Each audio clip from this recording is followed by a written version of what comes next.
स्वागत करता हूँ ट्रेडिंग चैनल के यूट्यूब चैनल में।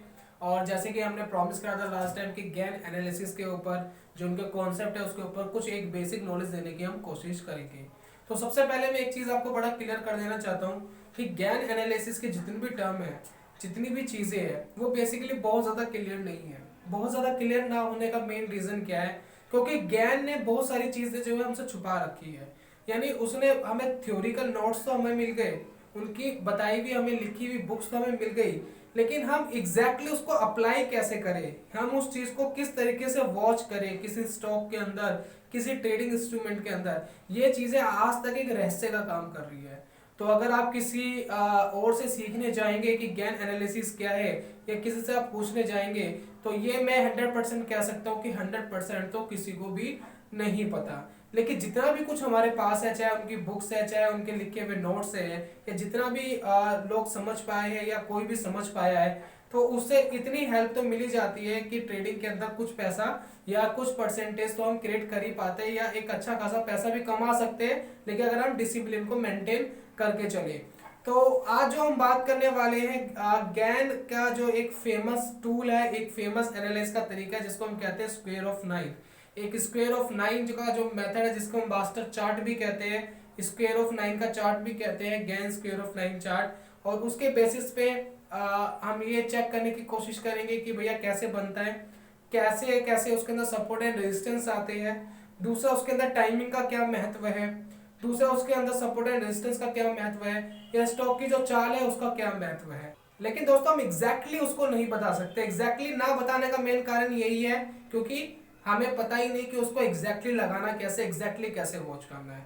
तो ज्ञान का जो सबसे पहला रूल है, ज्ञान का जो सबसे पहली चीज है, वो ये कहता है कि जब भी आप स्क्वायर ऑफ नाइन को देख रहे हैं या मास्टर चार्ट को देख रहे हैं, तो मास्टर चार्ट का जो मेथड है वो तो चलो है ही, लेकिन हर स्टॉक की, हर ट्रेडिंग इंस्ट्रूमेंट की अपनी पर्सनैलिटी है, अपना काम करने का तरीका है, उसकी अपनी चाल है।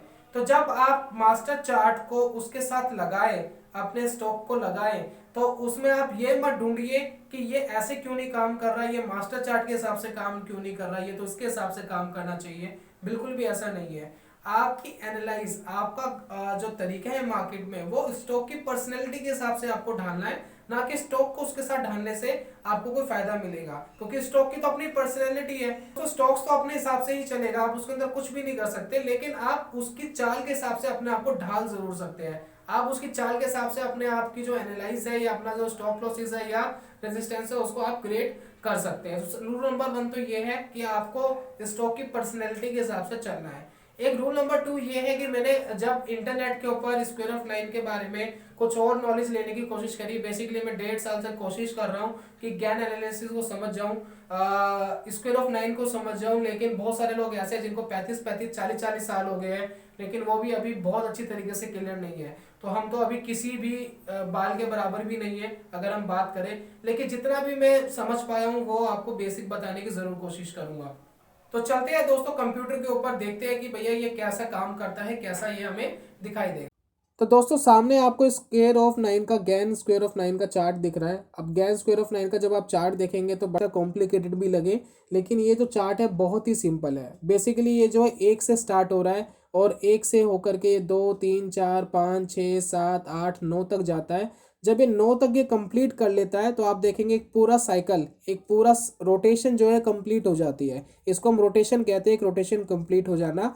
और एक रोटेशन जो होती है वो 360 डिग्री की होती है, वो हम थोड़ा आगे समझेंगे। आप पहले ये समझिए कि रोटेशन चल कैसे रही है। 1 2 3 4 5 6 7 8 9, एक साइकिल, एक रोटेशन खत्म हुई, फिर नई रोटेशन पे गया, वहां से 10 पे गया, ये 9 से 10, फिर एक नई रोटेशन स्टार्ट हो गई। इसी तरीके से सारी रोटेशन बन रही है, और ये अनलिमिटेड बन सकती है भाई। अंकों की कोई सीमा तो है नहीं, कितने आगे तक भी खींच लो। इसी तरीके से इसकी भी कोई सीमा नहीं है, इसको कितना आगे तक भी आप खींच लो। तो आप कहेंगे भाई किसी स्टॉक का प्राइस 1 लाख रुपए चल रहा है, तो 1 लाख तो नंबर इसमें दिखाई नहीं दे रहा है, तो वो मैं आपको बता दूंगा।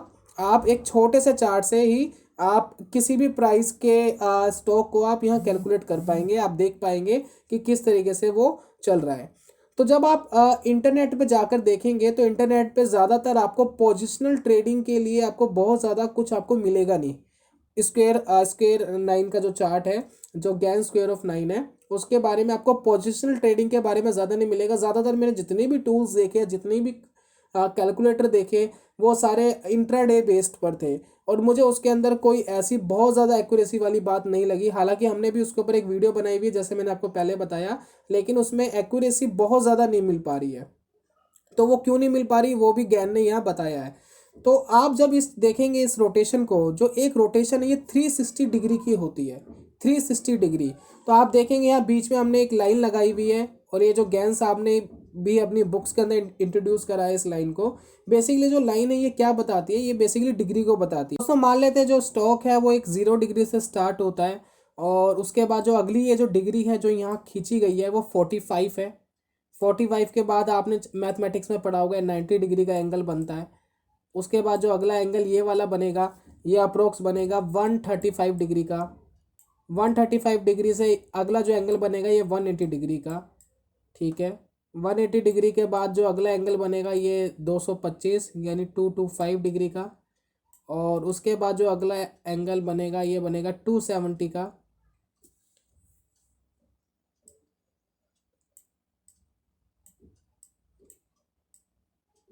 270 के बाद दोस्तों जो अगला एंगल बनेगा ये बनेगा अप्रोक्स 315 का, और 315 के बाद यहाँ पर ये 360 यहाँ कंप्लीट हो जाता है, ठीक है ना।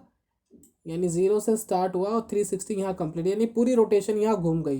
तो आप देखेंगे ये जो बीच में लाइनें हैं ये आपको बता रही है कि अगर कोई स्टॉक चल रहा है 69 पर, तो उसके लिए अगर पीछे जाना है, अगर उसको नीचे गिरना है तो 65 तक गिरेगा। पहले तो 65 पर एक सपोर्ट आएगा, अगर उसको भी नहीं मानता है तो वो 61 तक गिरेगा, उसको भी नहीं मानता है तो 57 तक गिरेगा, उसको भी नहीं मानता है तो 53 तक गिरेगा।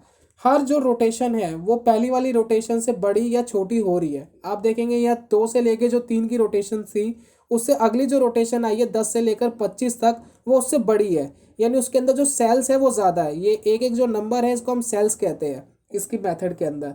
तो ये जो सेल्स है ये पिछली वाली रोटेशन से ज़्यादा है, और आप हर बार अगर देखेंगे तो ये जो एक साइकिल है उससे अगला जो साइकिल बना है या रोटेशन बनी है वो हमेशा 8 सेल्स ज़्यादा होती है।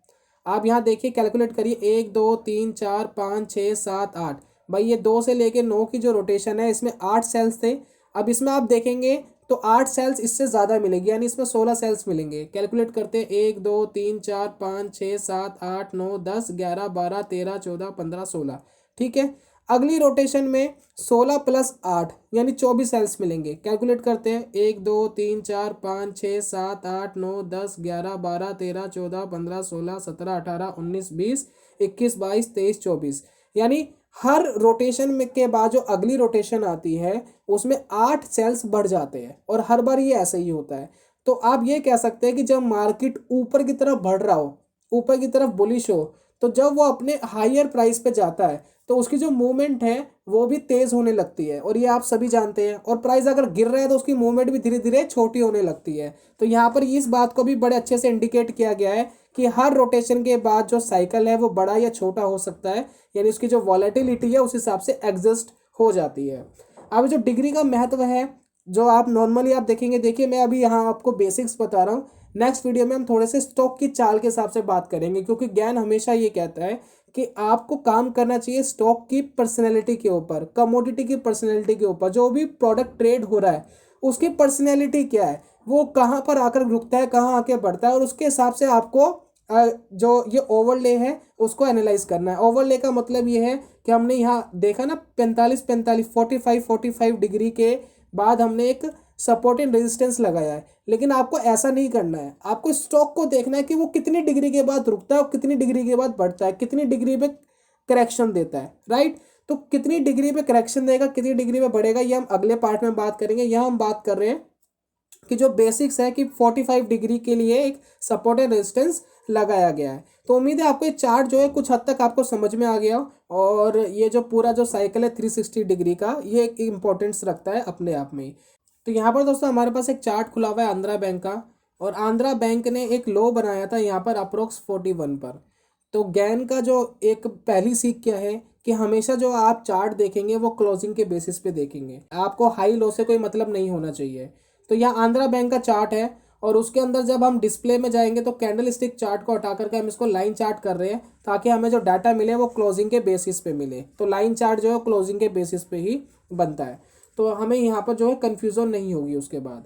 अब हम यहाँ पर एक काम करें, एक हॉरिजॉन्टल लाइन ले रहे हैं और हम ये चेक कर रहे हैं। देखिए अब आप इंटरनेट पे जाएंगे, जो आपके कैलकुलेटर है जो स्क्वायर ऑफ 9 के इंटरडे के बेसिस पे है, वो कहते हैं कि एलटीपी डाल दो, लेटेस्ट ट्रेडिंग प्राइस डाल दो, और उसके बेसिस पे वो आपको लेवल्स दे देता है सपोर्ट एंड रेजिस्टेंस के। लेकिन ये भी गलत है। गलत इसलिए है क्योंकि वो कहता है कि आपको एलटीपी यानी लेटेस्ट ट्रेडिंग प्राइस से मतलब ही नहीं है। हमें पहली बात तो क्लोजिंग प्राइस से मतलब है कि मार्केट कहाँ क्लोज हुआ था। दूसरी बात, हमें सपोर्ट एंड रेजिस्टेंस भी देखने हैं। हम अगला प्रतिरोधक यानी अगला रेजिस्टेंस और अगला सपोर्ट हम तभी डिनोट करेंगे जहां पर आकर मार्केट कहीं ना कहीं रुक रहा है या रेजिस्टेंस ले रहा है या पिवोट बना रहा है। पिवोट बेसिकली वो ज़्यादा अहमियत देते हैं कि पिवोट से डिनोट करो कि कहाँ आकर मार्केट नीचे जाएगा, कहाँ आके ऊपर जाएगा। लेकिन हम यहाँ पर एक बार सपोर्ट से देख लेते हैं कि कहाँ कहाँ पर आकर के हमें रेजिस्टेंस मिल पा रहे हैं।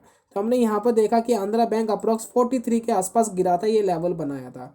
तो ये जब 43 का लेवल बनाया है तो हम यहाँ से ऊपर की तरफ भी और यहाँ से नीचे की तरफ भी सपोर्ट एंड रेजिस्टेंस लगा सकते हैं। अब हमें क्लियरली दिख रहा है कि मार्केट ऊपर की तरफ गया है, तो हम एक बार चाल को देखने की कोशिश कर रहे हैं कि कैसे कैसे हमें दिखता है।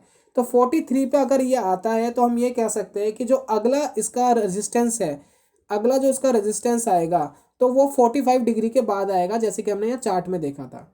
तो हम यहाँ देखिए 43 यहाँ कहाँ पर है, 43 आपको यहाँ मिलेगा, यहाँ पर देखिए 43 यानी लगभग 315 डिग्री पर 43 का लेवल है। तो हम ये कह सकते हैं अगर ये 43 पर आ गया तो 46 तक तो आना चाहिए, और 46 तक अगर नहीं आता है तो 40 हमारा स्टॉप लॉस होना चाहिए, यानी 40 हमारा स्टॉप लॉस रहेगा और 46 का लेवल तो आना ही चाहिए। तो 43 पे आने के बाद हम देखते हैं कि 46 का लेवल कहाँ पर हमें दिख रहा है। तो ये देखिए, ये हमें दिख गया अप्रोक्स 46 का लेवल।